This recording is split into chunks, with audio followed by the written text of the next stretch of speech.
Good day and welcome to the Automotive Society Podcast. I am your host, Siraj, and today I'm joined by a guest, Mitch. Hey, Mitch. Hello, Siraj. How you doing? Yeah, good, thank you.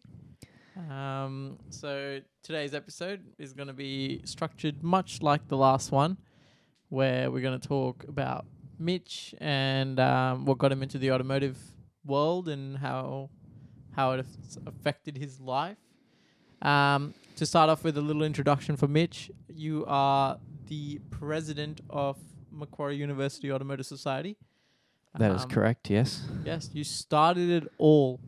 Yeah, from scratch. Yeah, you started it a year before I wanted to start it. Well, Yeah. actually, you started it the year I wanted to start it. And that's the reason our paths crossed. Yeah. I don't think I would have met you if I didn't start this society, or I would have been joining if you were the president, if you'd started it when you came. So, Yeah. that was back in 2019, and started by going through all the rigmarole of paperwork and constitutions and setting up everything through the University Society Commission. Let's start from yeah. let's start from your origin story. At what age did you get into cars, and how did you get into cars? I think I'd probably put it down to my dad. I wouldn't call him a car enthusiast, but I think at the age of 11, Dad and I went around Australia as a little trip with just me and him. And we used to play this game where we had to identify all the cars on the road, and the person who had identified the fastest, or what we would regard as the best car, won that day. So I'd be driving around Australia and be like, BMW 335i, that's my car. And Dad would be like, Porsche 911 Turbo S, that's my car. And whoever ended with the best car in the day would win. And I think that's how it started, my fascination with cars, identifying them, seeing them around a lot. And then So your dad's definitely into grew. cars. Yeah, definitely. He has a HSV Club Sport, Yeah. relatively modified. So, yeah, I'd definitely say he's into cars. Not a massive enthusiast, but yeah, definitely into cars. Yep. Fair enough. So that's always a good start. This is what we most people you talk to normally get into cars because of their parents or some sort of family member. So that started you off into the love of cars. Where did it lead you to? What car did you get when you got your L's? So I originally started driving my nan's Toyota Corolla. That's what I did all my L's on. I think I would have done at least 1,000 reverse parallel parks in that car in preparation for the P's test. So I started with that. I did a lot of driving in a Honda Accord Euro. Yep. Which was my granddad's car. I did a little bit of driving on my dad's HSV GTS back when I was starting on my L's, and that was manual, and that was very hard to get used to. A powerful car to start off. Yeah. Heavy clutch, not used to driving manual, was quite hard. Also drove a red convertible Holden Astra, which was my stepmom's car. And I used to drive around in that on my L's as well. And then when I got my P's, I got my first car, which was a 2012 Holden Cruise SRIV. Holden Cruise. I can see your family being into Holdens here. Yeah. There's a few Holdens. A little short story about that is Dad and I actually bought his current HSV Club Sport and my Holden Cruise on the exact same day from the same dealership. Really? Yeah. There you go. Yeah. And your stepmom's Astra as well? No. I think she bought a Hyundai Santa Fe like a week later from the same dealership. Oh, okay. So yeah. There you go. Yeah. So the Holden Cruise, that's what got you on your journey. Yeah. Did you modify it? Yeah, stupidly. Yeah. Not a car that you need to modify. It's a family sedan. It weighs 1.6 ton. It's front wheel drive. Has 86 kilowatts. But you made it better. Well, I certainly made it more what I wanted. I wouldn't say it was better at all. I couldn't get up my driveway anymore because I made it too low. So I went to Heisman Steerings. They put in a Bilstein B16 suspension all the way around. Heisman's, that's a serious shop. Yeah. That's like all the race cars in Sydney go. Yeah. Like all your time attack stuff, they'll get their prep done there. Yeah, and you took a Holden Cruise. Yeah. And I was like, can I get some suspension in this car, please? And they were like, oh, sure.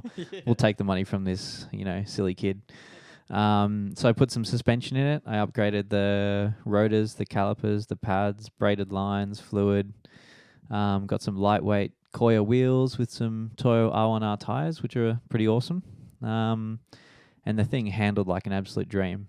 Handled better than my current car, just because of the setup. And then I did a 3-inch intake with an exposed pod filter, which I thought was sick at the time, but could definitely get, fine for that nowadays. Yeah, back then, I reckon cops used to be stricter than they are today.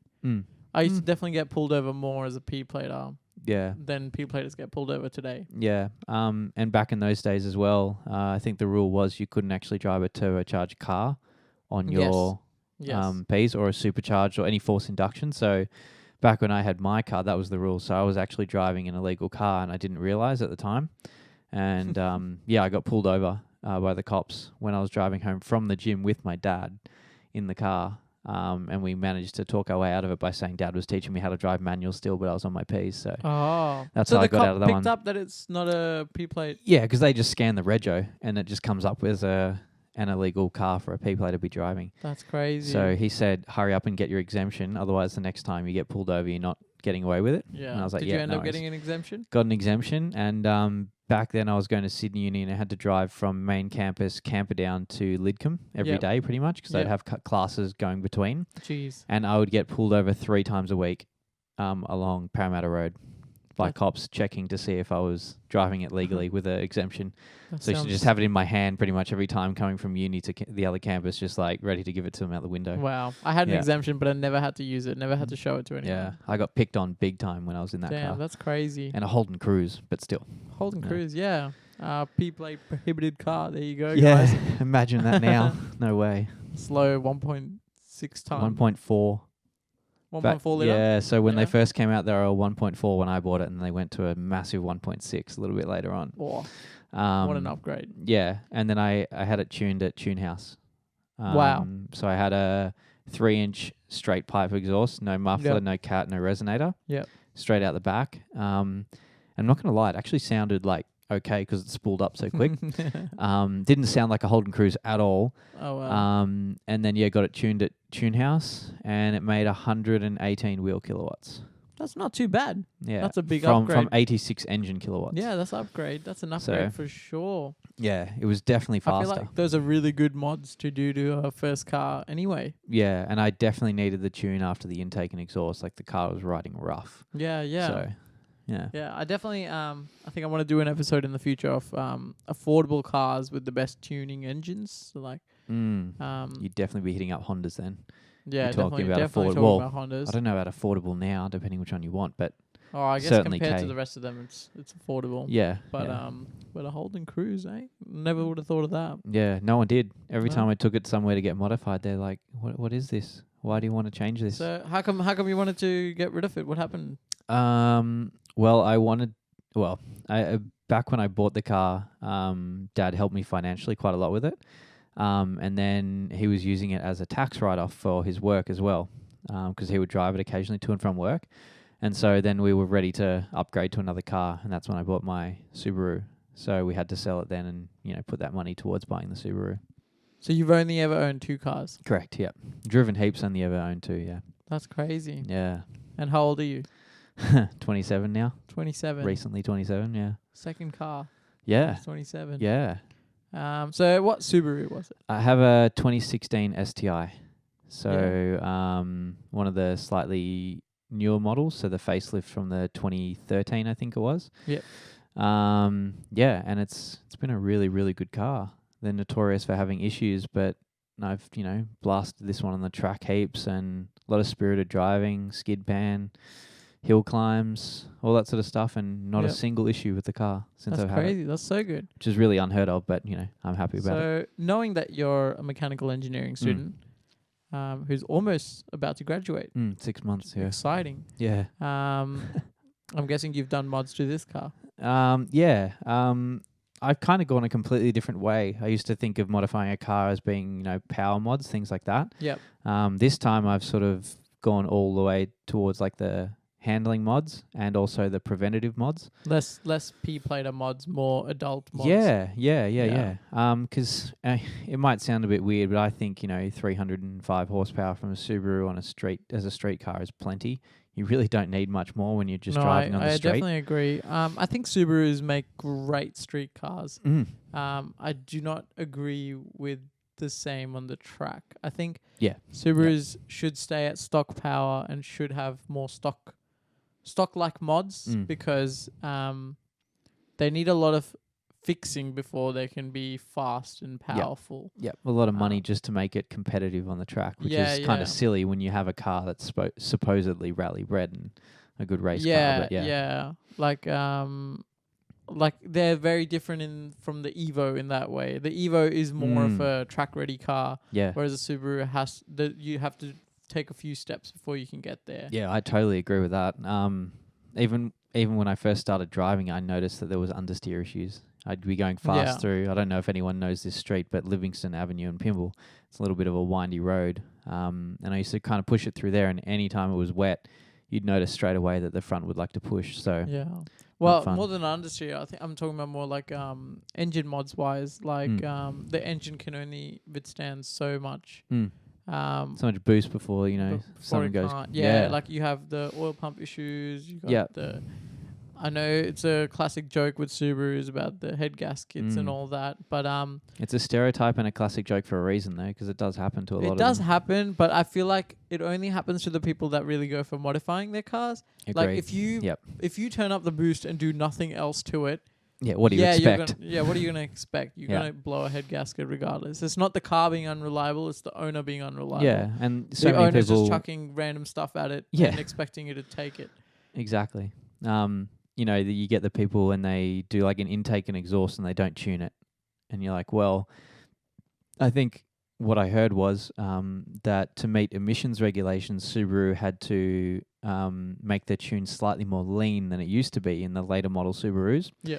And so because of that, if you're going to then start chucking on intakes and exhausts and increasing the amount of air that can get in there, you're leaning it out even more. Yeah. And that's when you start getting issues with port injection because it's not injecting directly onto the cylinder, so you get it to overheat, and then you get ringland failure, then you get head gasket, then you get all these other issues. Yeah, because they were designed for emissions in mind, not performance in mind. Correct. No matter how much you want performance as a manufacturer, you have to adhere to emission laws, and your car just won't do as well if your fuel economy is crap and it gets all these bad reviews on emissions. Yeah. Not to mention you have to pay more to get them certified.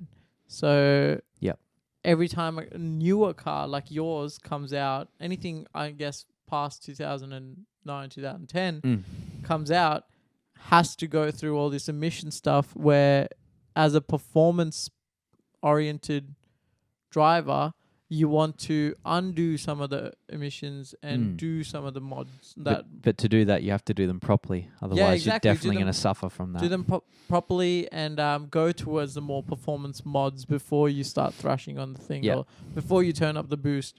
Make sure the rest of the engine can actually handle it. So my mods are sort of just preventative mods for track. So I just got a Killer B sump. So it has a large amount of oil, like in the sump now. Yep. An oil pickup, Killer B oil pickup, and the windage tray.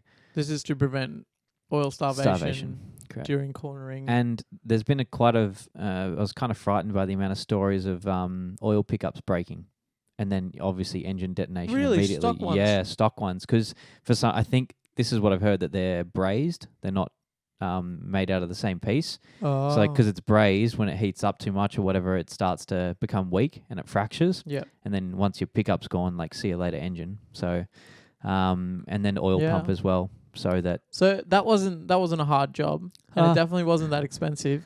So I'd say it was a pretty good mod for what it was. I mean, I definitely recommend doing it with the engine out, and I definitely recommend not doing it yourself.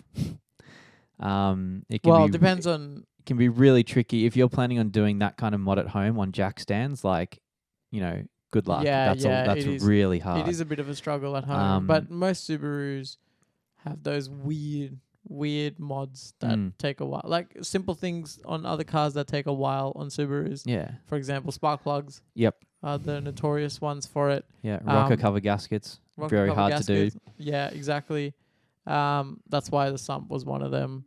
Whereas if you do sump on a standard inline 4. Yeah. Like one of the easiest jobs. You just unbolt, get a little like scraper, take all the stuff off, pull off the sump, put the other one on, done. Yep. This one, the subframe was in the way.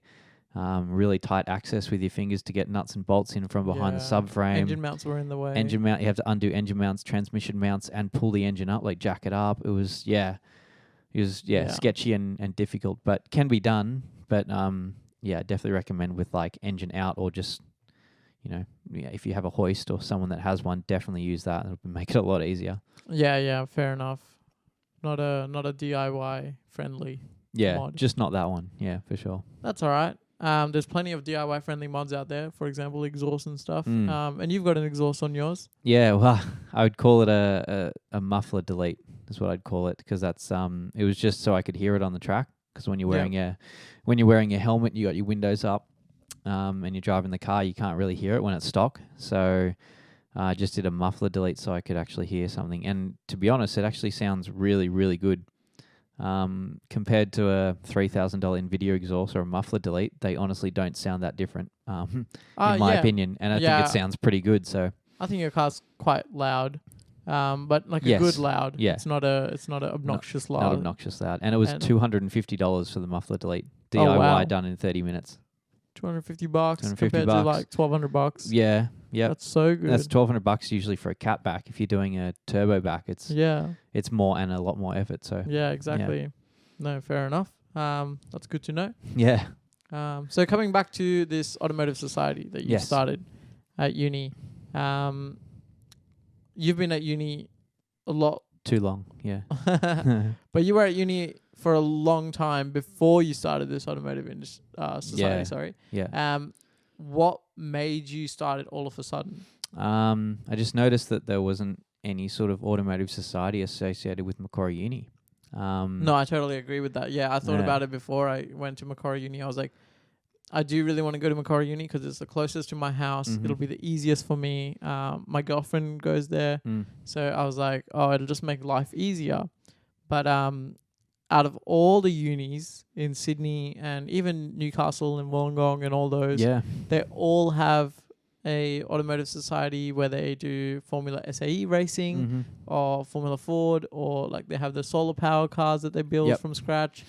There's always something that they're racing in the automotive industry, and Macquarie Uni just didn't have any of that. We didn't even have a car club, for God's sake. Yeah, not an active one. It was like, they had quite a lot of members, but I think it had just sort of just died.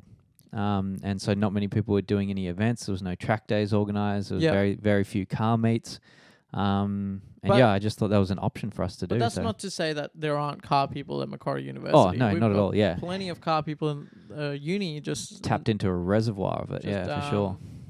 Nowhere for them to do anything with the cars. Yeah, maybe just a lack of initiative from people. Like, it's a lot of effort to organise this sort of stuff, so... yeah, for sure. We will go through all the hoops and stuff you went through. Oh, my God.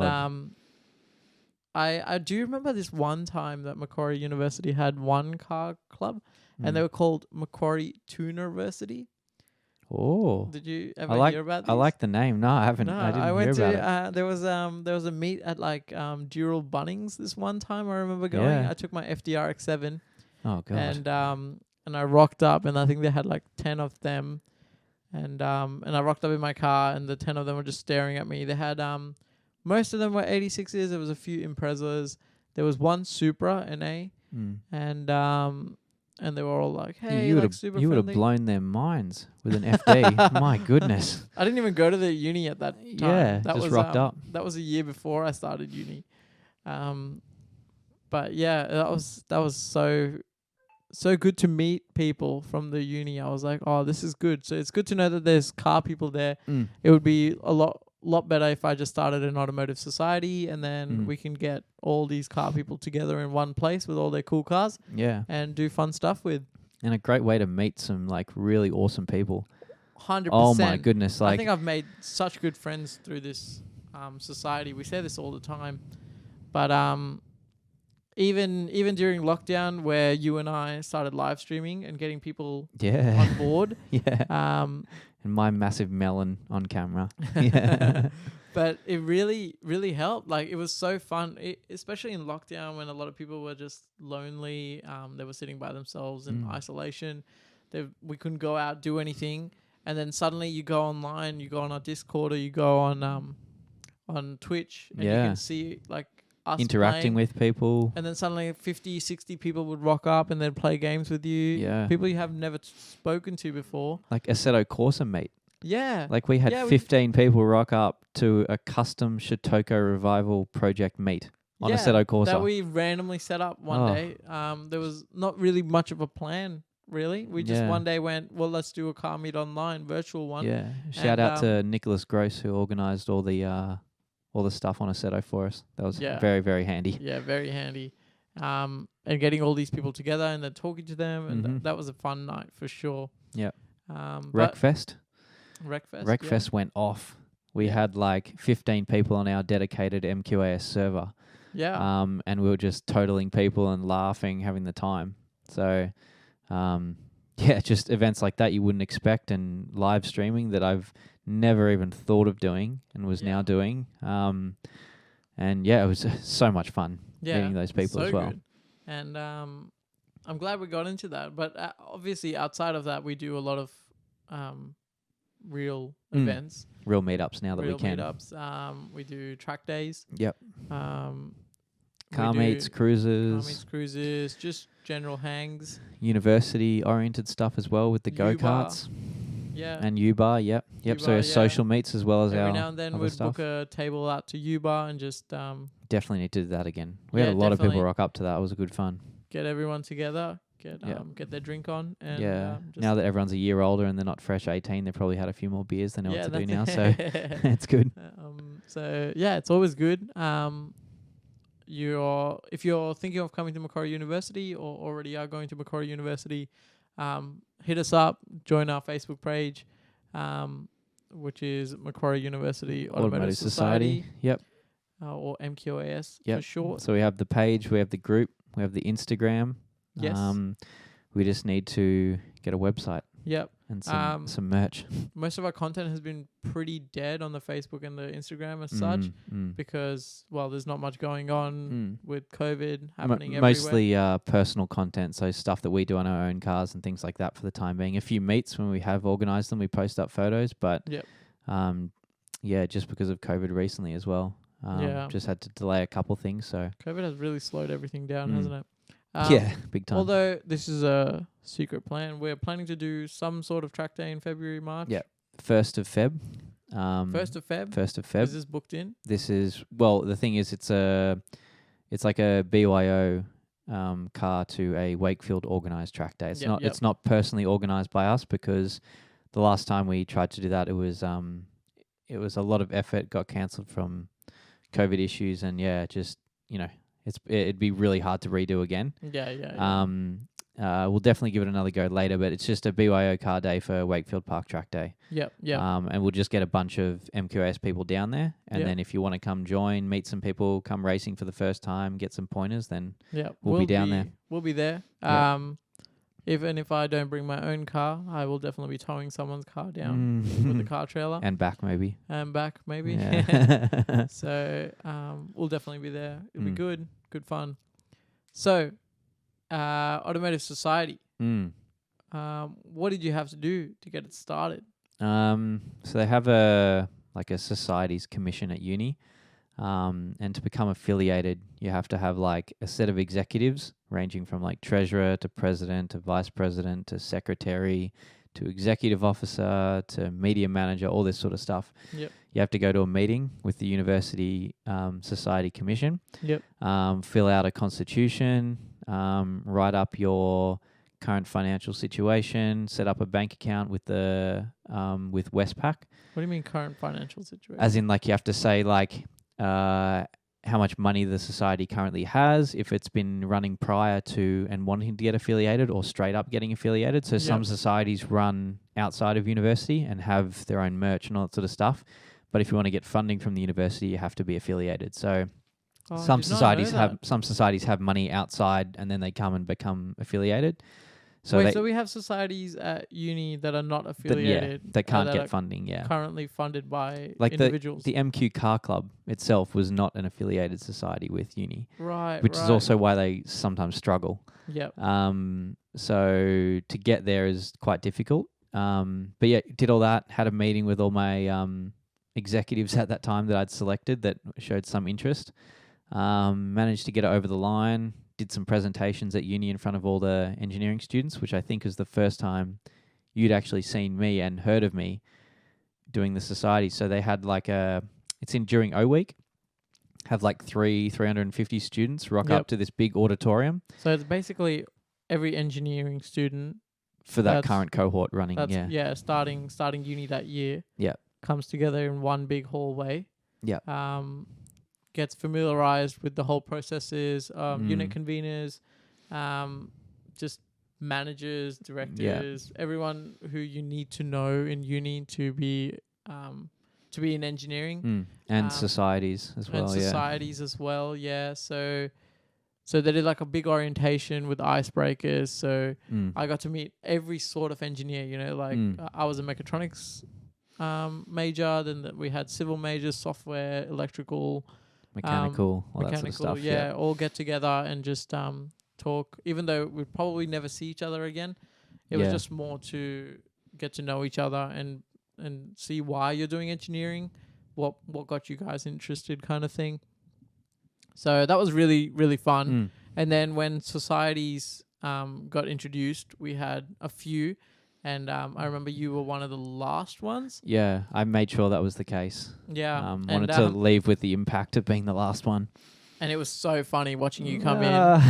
This door opens. Everyone's like, oh, yep. So the next up we'll be talking about this new society that's starting up. Yeah, it's a really good one. It's the Macquarie University Automotive Society. So if anyone wants to take part in Automotive Society, Mitch will be talking about it and getting everyone up to date. The intro sounded like a WWE intro. Yeah. It was like, and the MQ Automotive Society. Oh, God. Yeah. So nervous getting up there. Like, public speaking is not people's favorite thing. Yeah. I'd done a little bit at school, but then jumping in front of people who are professors and lecturers and then 350 students, it was a little bit daunting. So I remember just sitting there being like, damn it, someone beat me to it. Yeah. I was going to start my own automotive society. What the hell? Who's this guy? Yeah, who's this guy? Yeah. And you open the door and in comes Mitch wheeling a go-kart behind him. Yeah. You just had this go-kart on a stand with wheels on it. Yeah. And you were just pulling it along. Yeah.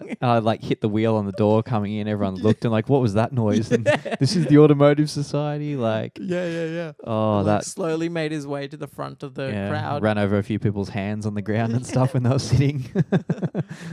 just to show this half-finished go-kart. Yeah. So I'd put that one together. It was everything was done on except all the body panels and a couple little zip ties or whatever. So it was an operating go-kart, but just kind of looked really bare. Yeah. Kind of like a car without any body panels on it, sort of thing. Yeah. And that was my showpiece. And I think that's what sold a lot of people on coming to the society, because it wasn't just, car meets and cruise. It was like, get your hands dirty, get into the engineering workshop and do some stuff. The whole point of our society is if you're an engineer, you're probably not going to get much experience industry-wise. Or hands-on even, really. Even hands-on, being at uni, unless you have side projects and hobbies and other stuff that you do on the side. So to fix that issue, our society tried our best to get people involved, get their hands dirty, actually learn things by doing it on the car, which I think is really good. Yeah, I mean, we had quite a lot of students get involved at the start, which I really enjoyed. But the hardest thing is just keeping the interest, especially when people get busy with their university studies and stuff like that, keeping people in the workshop. Yeah.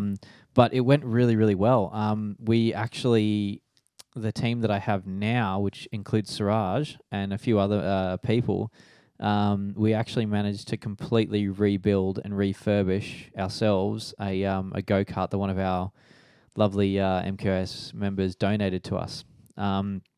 So we did everything like a nut and bolt restoration, including powder coating, which we brought into the university that they didn't have beforehand. Yep.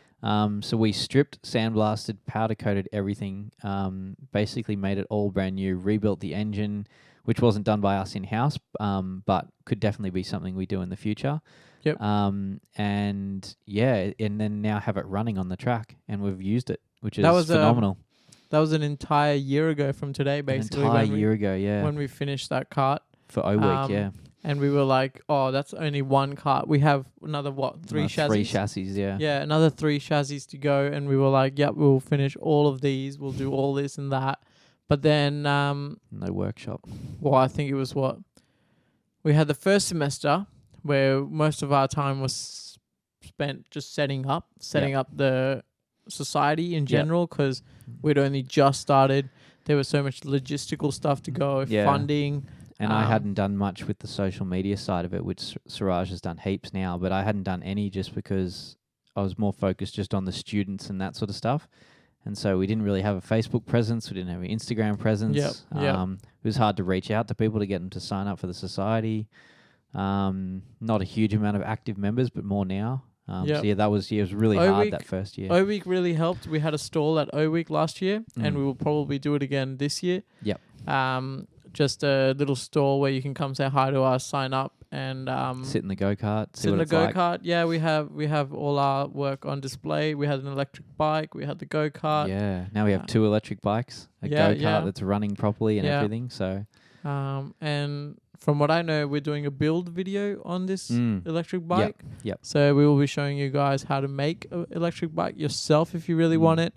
And because Mitch uses it on a daily basis. You go to work and back. You go to your girlfriend's house and back. Uni and back, everything now. So you use it more than you use your car at this point. I honestly, in the last 2 weeks of having built this bike, I've used my car twice.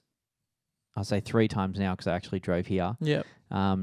But twice where I actually just loaded the bike into the car to take the bike to somewhere to ride it. It's the only 2 times I've used my car in the last 2 weeks. There you go. So so you've saved a lot of money on fuel. Oh, I haven't filled up for 2 weeks. I usually fill up like say 1.5 times a week. Yeah. And with the price of fuel now, and the cost of maintenance and the cost of labor in Australia, my goodness, like you're paying through the roof just to keep your car on the road. Yeah. So your car has become more of a track car. Yes. So it'll be more useful on the track. Definitely a weekend car now, for sure. Yeah. I just drive it occasionally on the weekend. Yeah. But yeah, when I get the opportunity, I'll definitely do some more track-oriented mods. I think it's definitely a really good idea for someone who can only afford one car but still wants to track it. But to take the fear away of crashing it, or not crashing it, but breaking it rather. You still have transport. You still have transport if you have an electric bike, and it doesn't cost anything. You just plug it into the wall every night. My dad pays for it. Electricity bill. It's fantastic. Yeah. It's so good. Just go home at the end of the night, plug it into the wall. You get like 50-kilometer range or something? Oh, way more. Way more. If I'm just going to throw some like stats, I went on a 65-kilometer bike ride with a few of my mates along the M7 cycleway, and I went through 2 bars out of 4 from the battery. That's 65 kilometers, and I've only used half the battery. Whoa. Yeah. So you'd say you'd get about close to 100 Ks more. Yeah. So if you're doing pedal assist and riding it a bit as well, you'd get 100 Ks at least. If you're just using the thumb throttle, I reckon 50 to 60 That's Ks. easy. Yeah. Oh my God. I could ride to my work and I work so far. Yeah, literally. And the best thing about it is I feel like a lot of people, when they ride a push bike on the road, the speed differential between your bike and the other cars that you're riding with is the main reason why people get so frightened on the road. Yep. When you're going 15 or 20 Ks up a hill and a car's going 70, when they go past you, they almost like blow you over. Yep. So the best thing about this bike is I can keep up with traffic. Yep. So if I tuck, I look like a bit of an idiot when I tuck, but if I tuck on a mountain bike and I'm just using the thumb throttle, I'm going 70 Ks an hour. That's insane. Which means I'm speeding along Pacific Highway. But you can't get booked for it. But you can't get booked for it. Well, go not through registered. Speed camera at 70 Ks an hour. No one's going to book you. Yeah. A sly little finger in the background just so they can see it. But for that aspect of it, I make up time in every journey that I do. Yeah, I guess you It's can just faster than a car. jump off the road whenever you want to go past traffic. Yeah. I can ride between cars, get to the front of traffic lights and stuff like that. Yep. And like my 0 to say 60 time is probably 8 seconds Oh wow! if I pedal and Yep. use the throttle. You finally done it. You wanted MQAS to do more electric stuff at the start, Yeah, didn't you? yeah, So at least we have something that's electric now. yeah. I'm not a huge fan of electric, but I'm definitely getting on board the more I hear about this bike. Yeah. So that's good. That's awesome. And a lot of people like have reached out to me since I posted the photos of it saying, hey, like I want to do this as well because I'm sick of paying $2.5.9 a litre for 98 to put in my car. Yeah. How do I avoid this? How can I So find another mode of maybe transportation? you should hurry up and do the and build video. do the build video. Definitely. And maybe I can buy one myself too. Yeah, and to put in perspective, if you're going to buy an e-bike from a distributor, you're paying like $3,000, maybe $3.5. If you buy like a Specialized or an S-Works or something like that, you're paying like $5,000, $6,000 for a bike, and they're not as fast because they have to meet like legislation and rules and all this sort of stuff, and they cost so much more. I paid $400 for my mountain bike like 5 years ago, and I retrofitted this kit for $1,400. So my kit's worth like $1,800, and I'm twice as fast as any other electric bike out there that you can buy. That's crazy. Yeah. That's crazy. Do you reckon we could convert my shitty little mountain bike? You can convert anything you want. Yeah. For sure. You just make sure you have disc brakes. Yeah. If you don't have disc brakes, like good luck stopping. So fair enough. if you don't have disc brakes, then I wouldn't do it with just rim brakes for sure. Yep. Okay. True. But that's good to know. Yeah. It's good to know. It's definitely some avenues to save some money if you really research it and look into it. Yeah. There you go, guys. If you want to keep your track car and still get to work for a lot cheaper. Yeah. And not be breaking your car everywhere. Yeah. Yeah. Great options. That's it. When I eventually, move out of home, hopefully that's sometime soon, this will be the best way to save money. You know what I mean? So when I'm paying home repayments or if I'm paying rent or whatever, I'm also not paying for car maintenance. I'm not paying for insurance and rego and CT, like freaking comprehensive, and I'm not paying for fuel. So fuel's a huge one. Fuel's probably the biggest one. Yeah. I think with the Evo at least, I used to spend like $70 a week, $60 a week on fuel.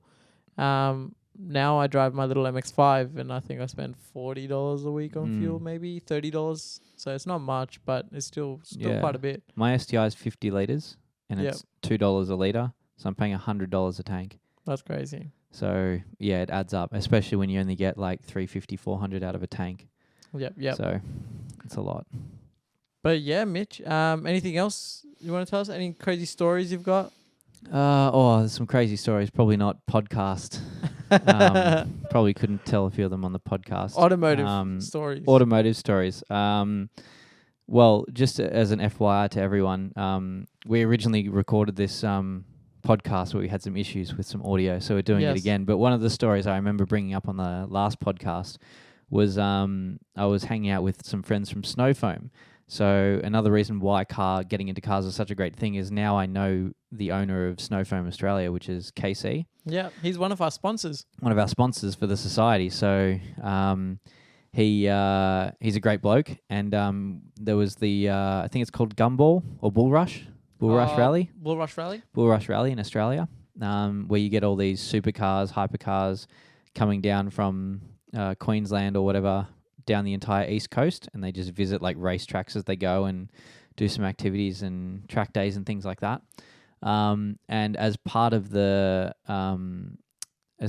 trip, Snow Foam agreed to wash all of the supercars at Eastern Creek when they came through from the drag strip, and all of them agreed to it. And so I got to wash like Ferrari 458s, Lexus LFAs, Bentley Continentals, Lamborghinis, all that sort of stuff. And then on that particular afternoon, I'd driven my dad's HSV down there just because I was like, I don't want to drive a Holden Cruise. Like it'll just kind of look like a sore thumb around all of those supercars. So I drove the HSV down there. And once the event had actually finished, For some particular reason, all the supercars left, all the people, organisers, safety, security people had just left the area. And so we had the entire car park adjacent to the drag strip, Sydney drag strip, just to ourselves right at the end. And obviously we'd been washing the cars all day, so there's quite a bit of water on the ground. And I decided for the first time ever to try and do a burnout and a skid. So jumped in Dad's HSV, turned off the traction control, turned off the stability control, dumped the clutch in first gear and did a burnout probably 50 to 60 meters around light poles in the car park of Eastern Creek.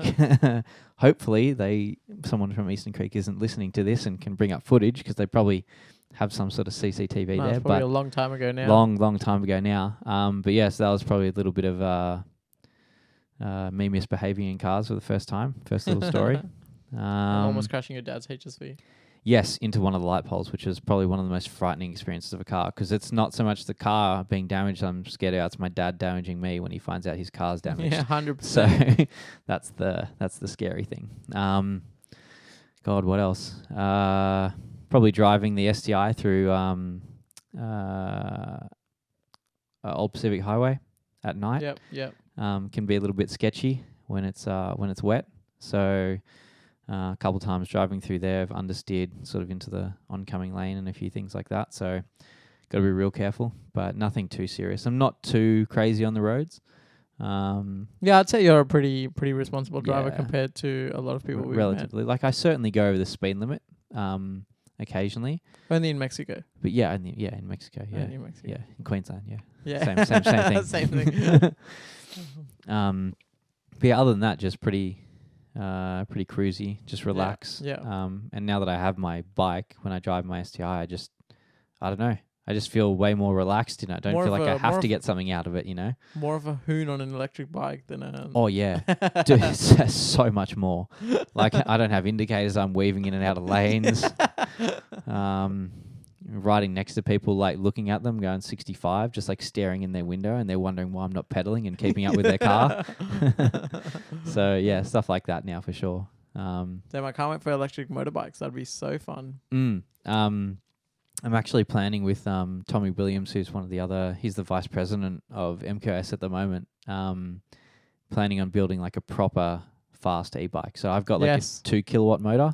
Yeah. And we're going to try and go for like a 12 kilowatt motor. Whoa. So something that would like beat cars, even if they're trying. So yeah. That's like super bike level. Yeah, highly illegal. So that's the most illegal thing I've done on the road if I do that. So yeah. Your brakes will be glowing hot every time you come to a stop at a traffic light. Yeah, definitely. Yeah, maybe I'll just stick my arms out, use a bit of a windbreak or something like that. Aerodynamics. Yeah. Parachutes at the back. Yeah, drag parachutes for sure. Every light, have to repack it back in. Yeah. Hope it works. I actually had some questions for you as well, which was about university and studying during COVID. Yes. How you found that? Especially being like coming into uni, getting your first year, just getting slammed with online university. Yeah. So I started uni at the start of last year. I actually started uni in 2019, but I decided to take that year off. So I deferred it for a year. Started uni last year, and I think I got into week 4. I think week 4 before they went, uni's shut. COVID's now a thing. And no longer will be coming into uni from home only. So semester 1 last year, thankfully first year subjects are not so hard. So I didn't struggle really badly. I still found uni fun. I definitely found the campus way more fun than I did working from home. I miss that. But definitely. I kind of liked, it was exciting at the start. I was like, I wonder how long this lockdown's going to be. It'll be fun working from home a little bit. Yeah, is it going to be 6 months? Like where everyone can put up with 6 months, no worries. Yeah, and then semester 2 became online only as well, which was a bit annoying. They were thinking about transitioning. They're like, should we bring it back? Should we not? And then next thing you know, they're like, it's a bit hard. We'll do it all online. Well, he said it will definitely be back. Our vice chancellor of the Macquarie Uni said, no matter what, we will be back on campus. And then a week before semester 2 started, We will not be back on yeah, campus. I take that back, everyone. Yeah. And we're also firing a lot of people. Like, sorry Yeah. about that. Sorry about that. Not only are you working from home now, you're going to get less teaching than you would. Yeah, so you're working from home with less pay now. Good luck. Far out. So then semester 2 was very annoying. I did not like it at all. And then this year, semester 1, I went back for one subject only. Or not this year, sorry, 2021 now. Start of 2021, we went back to campus. I did for one subject. The rest of my subjects were still online only. Doing maths online only was so painful. You could never ask a question. They will put you in a breakout room, and then you just won't have a tutor. Like, and if you ask a question to your fellow classmates, they're like, no I don't know answer. either. There's no webcam on. Nothing. No one would care. Yeah, so that's a funny thing as well. Is like no one wants to show their face. No, that was on annoying. Zoom.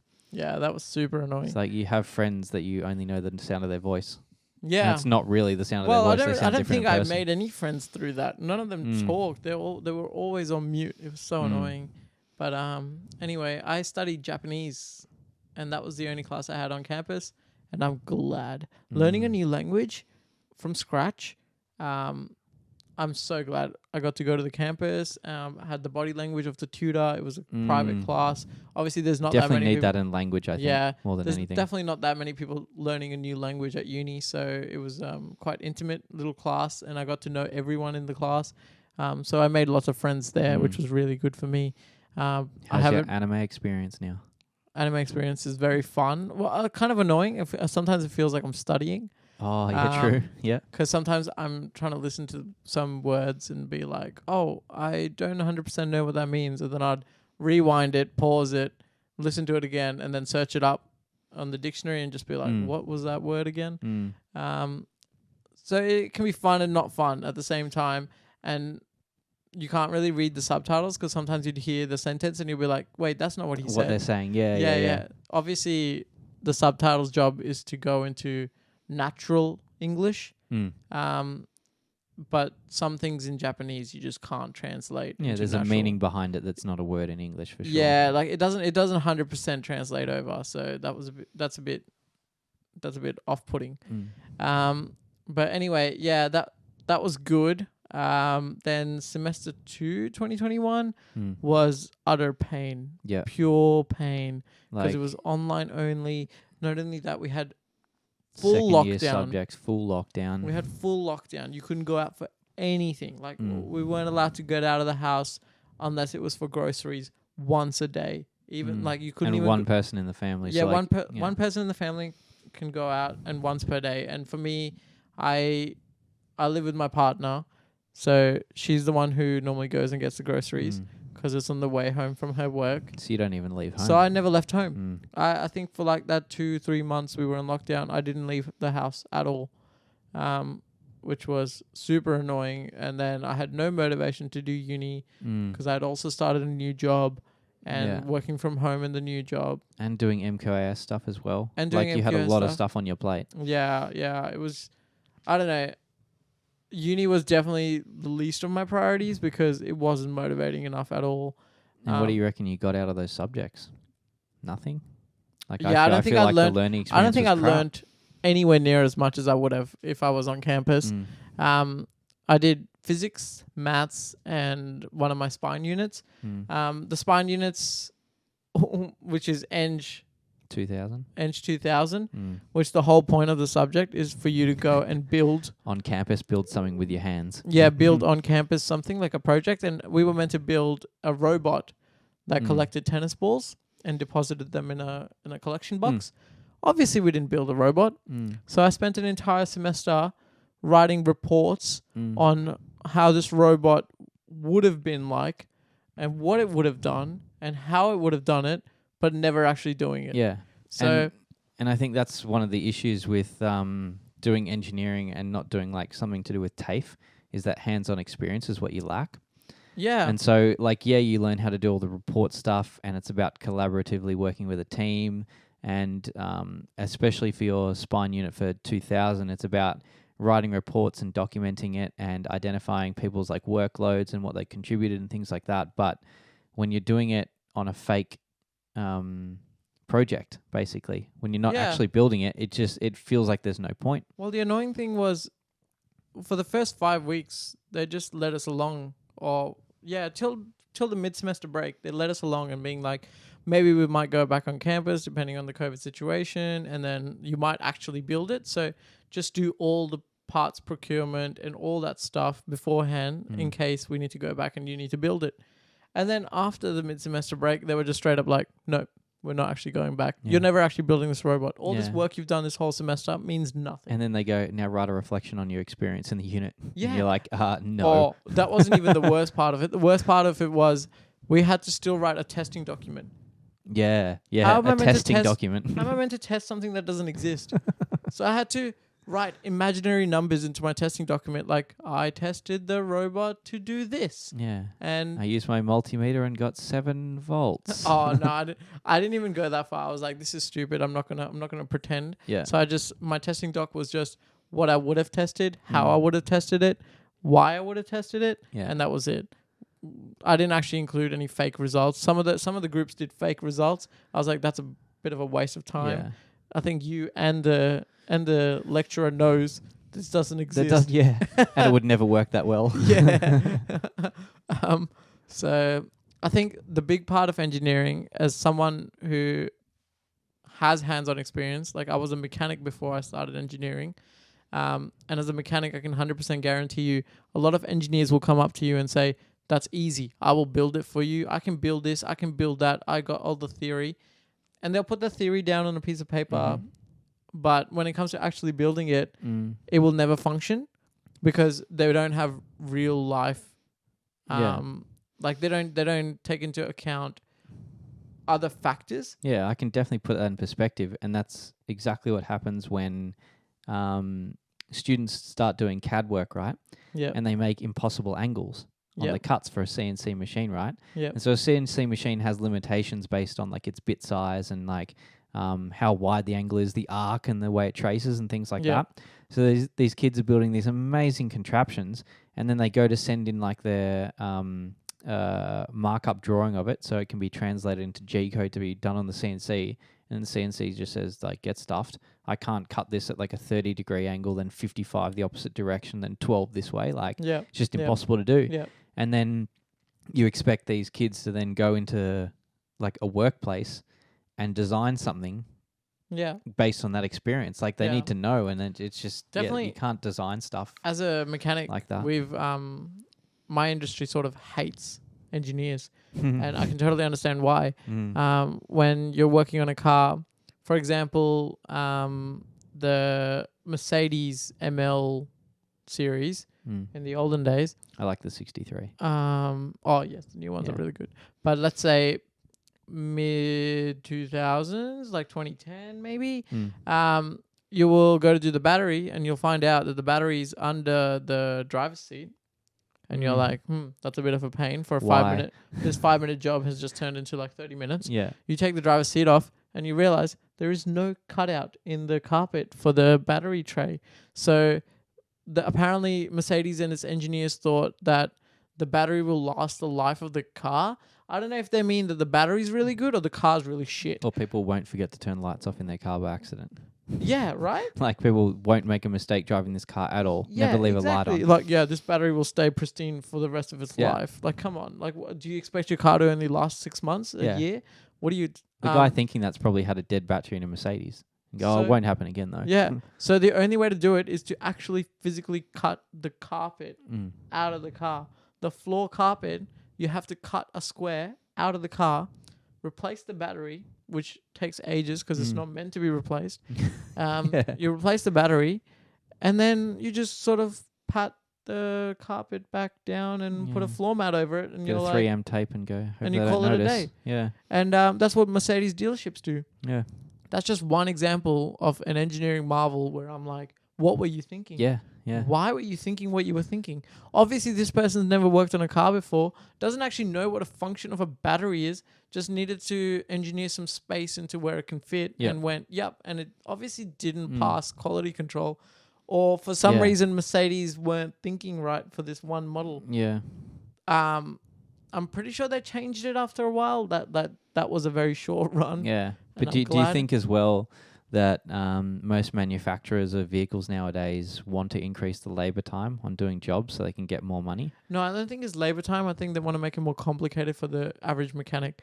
So you have to take it back to dealerships. Yeah, like your mechanic that works at the local servo, for example, doesn't have a workshop manual, doesn't know where certain things are. Like, if you told a mechanic at your local shops to change the battery on one of those ML series, he's not going to think to cut the carpet out. Yeah. And if he is, how does he know if it's the passenger side or the driver's side? Yeah. How many seats is he going to take out before he realizes it's under this bit of carpet and cuts 7 different bits of carpet? Yeah, exactly. Like, seriously. I have nothing against putting batteries under driver's seat or passenger seat. A lot of cars do it. Audis do it. BMWs do it.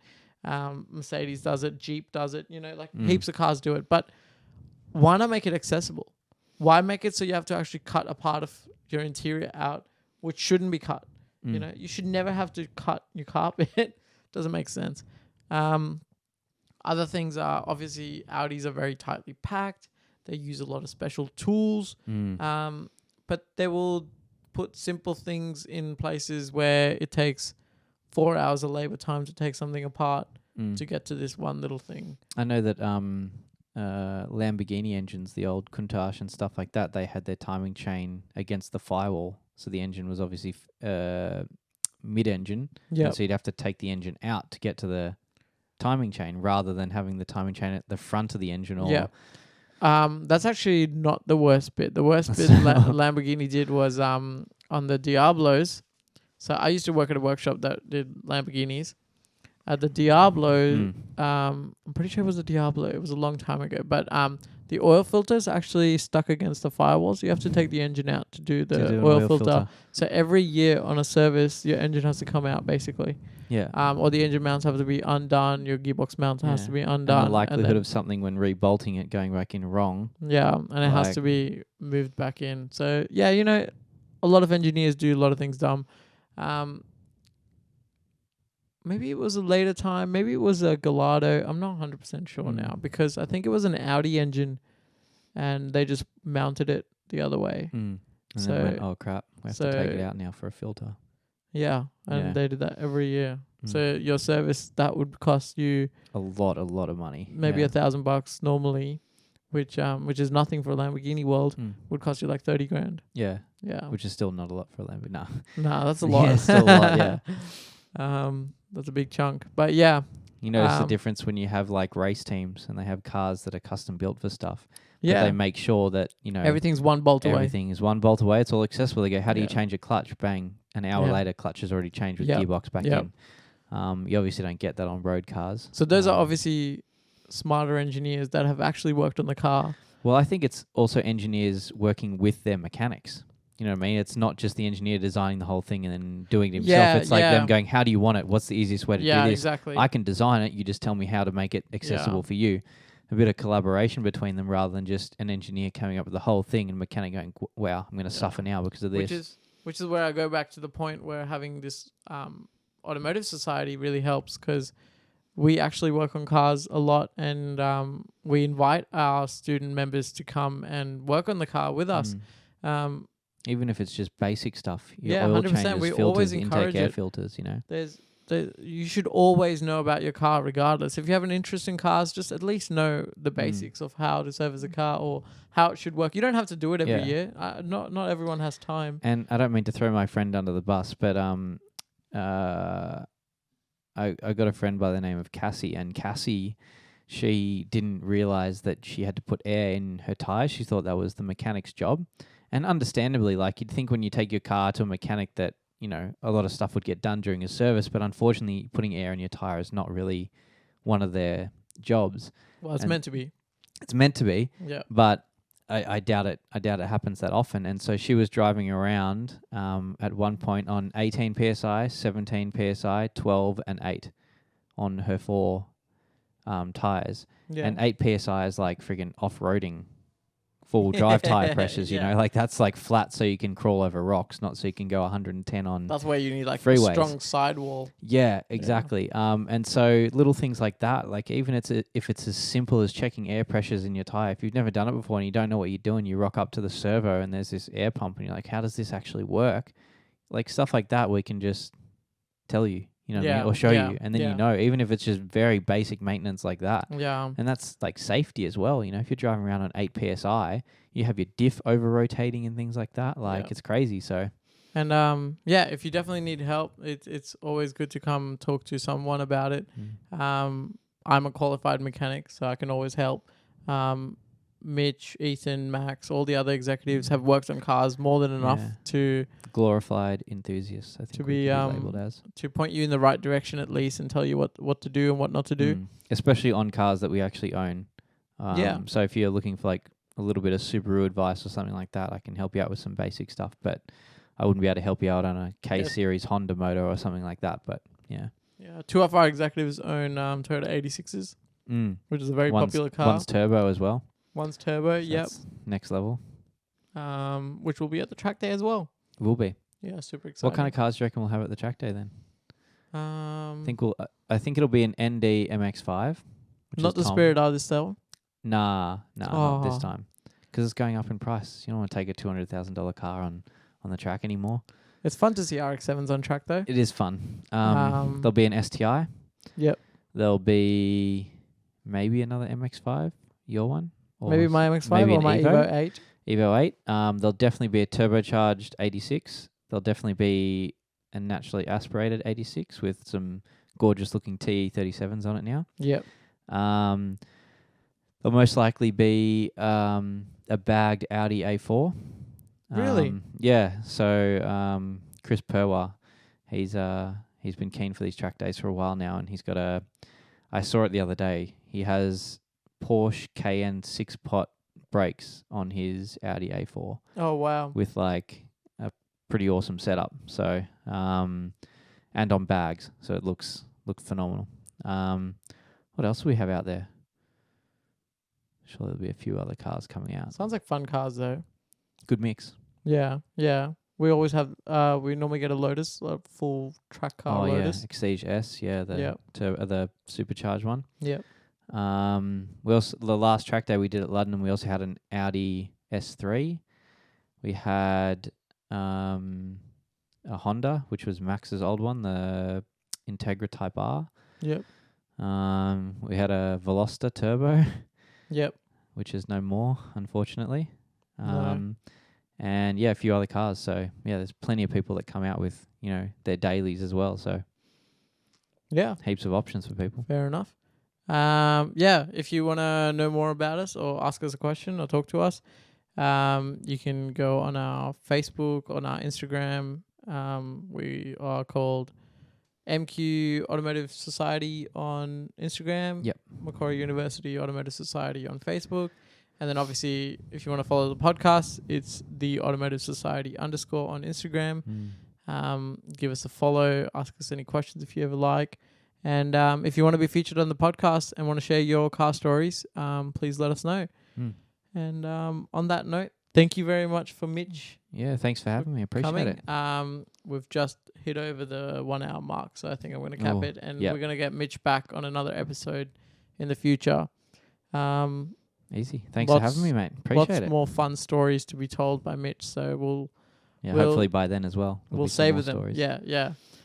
Maybe we'll be telling you how our track day is going as well. Yeah, and some e-bike videos. Yeah, that's it. Cool. Thank you for listening, and we'll catch you later. See you later.